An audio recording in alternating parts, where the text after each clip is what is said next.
அசாம் மாநிலத்தில் ஊடுருவல் இன்னும் நடைபெறுவதற்கான காரணம் என்ன என்று பாஜக அரசை நோக்கி கேள்வி எழுப்பியுள்ளார் அம்மாநில காங்கிரஸ் கட்சித் தலைவர் கௌரவ் கோகோய். அசாம் மாநிலத்தில் வரும் ஏப்ரல் 9ஆம் தேதி சட்டப்பேரவைத் தேர்தல் நடைபெறவுள்ளது. தேர்தல் களத்தில் பாஜக மற்றும் காங்கிரஸ் தலைமையில் இருவேறு கூட்டணிகள் உள்ளன. இதில் மாநில அளவிலான அரசியல் கட்சிகளும் இடம்பெற்றுள்ளன.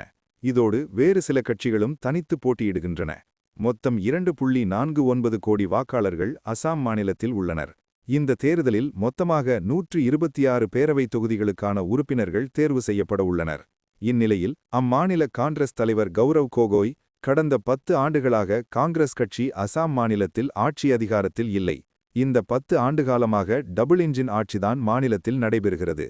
அப்படி இருக்கும் சூழலில் மாநிலத்தில் ஊடுருவல் இன்னும் நடைபெறுவதற்கான காரணம் என்ன? கால்நடைகள் கடத்தப்படுவது ஏன்?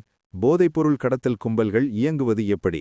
இந்த விவகாரம் சார்ந்து மாநில அரசு என்ன செய்துள்ளது என்பதை அறிய விரும்புகிறோம் என கேட்டுள்ளார். முன்னதாக சட்டவிரோத ஊடுருவல் விவகாரம் தங்கள் மாநிலத்தை பெரிய அளவில் பாதிப்பை ஏற்படுத்துவதாக அசாம் மாநில முதல்வர் ஹிமந்தா பிஸ்வா சர்மா தொடர்ந்து கூறி வருகிறார். இதற்கு முந்தைய காங்கிரஸ் ஆட்சிதான் காரணம் என பாஜக குற்றச்சாட்டு வைத்து வருகிறது. இந்த சூழலில் கௌரவ் கோகோய் இந்த கேள்வியை எழுப்பியுள்ளார்.